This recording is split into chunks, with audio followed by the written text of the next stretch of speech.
Hello बच्चों, चलिए प्रश्न को पढ़ते हैं। इस कथन की स्पष्ट व्याख्या कीजिए। तुलना के मानक का विशेष उल्लेख किए बिना किसी विमेय राशि का बड़ा या छोटा कहना अर्थहीन है। इसे ध्यान में रखते हुए नीचे दिए गए कथनों को जहां कहीं भी आवश्यक हो दूसरे शब्दों में व्यक्त कीजिए। ध्वनि की गति प्रकाश की गति से बहुत कम होती है। ध्वनि की गति प्रकाश की गति से बहुत कम होती है। सबसे पहले इस प्रश्न को समझने के लिए हमें प्रश्न की मुख्य अवधारणा को समझना होगा। तो सबसे पहले हम यहाँ पे समझेंगे प्रश्न की मुख्य अवधारणा। मुख्य अवधारणा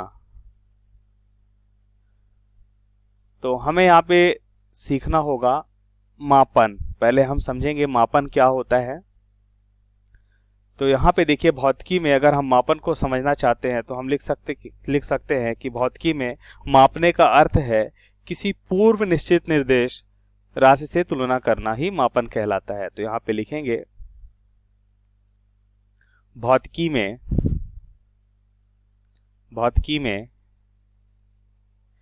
मापन का अर्थ है या मापने का अर्थ है, भौतिकी में मापने का अर्थ है किसी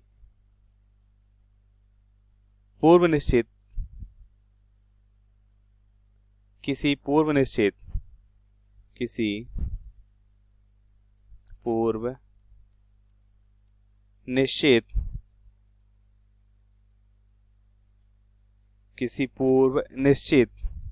निर्देशित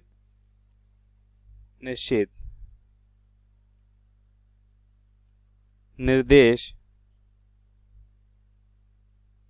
राशि से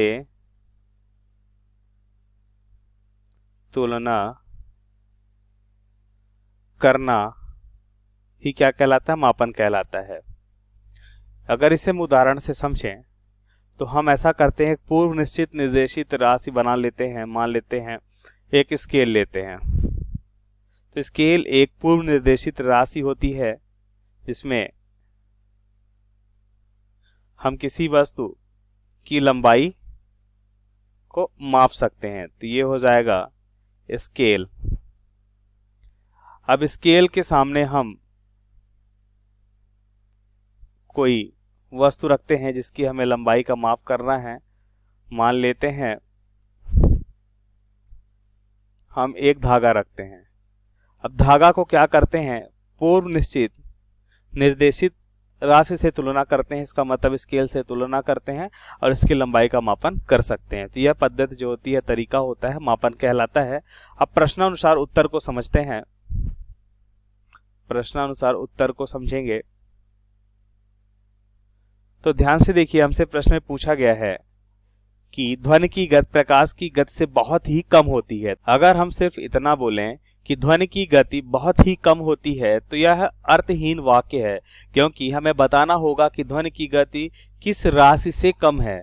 यहाँ पे प्रश्न में हमसे बोला गया है कि ध्वनि की गति प्रकाश की गति से बहुत ही कम है। तो यह वाक्य अर्थपूर्ण होगा, लेकिन यह बताना होगा कि क्या यह सही है, नहीं। तो पहले तो हम समझेंगे ध्वनि की गति क्या होती है। हम देखेंगे ध्वनि की गति तो ध्वनि की गति हम यहाँ पे लिख सकते हैं 300, लगभग इसका मान 340 मीटर प्रति सेकंड होगा। और हम प्रकाश की गति अगर बात करें, प्रकाश की गति निर्वात में, प्रकाश की गति ये हम देखेंगे निर्वात में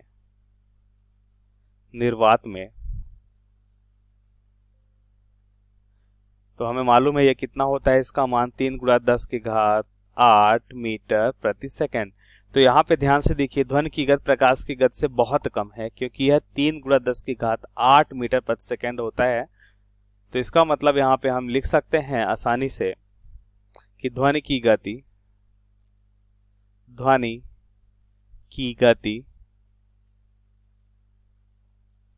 प्रकाश की गति से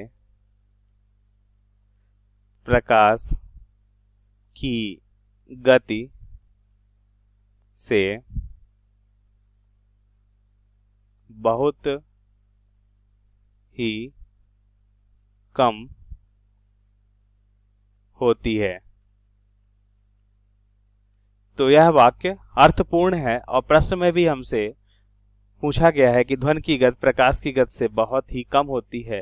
तो यहाँ पे हम कह सकते हैं कि यह वाक्य अर्थपूर्ण है और यह वाक्य सही लिखा हुआ है। तो यह हमारे प्रश्न का सही उत्तर है। आशा करते हैं आपको समझ आया होगा। धन्यवाद।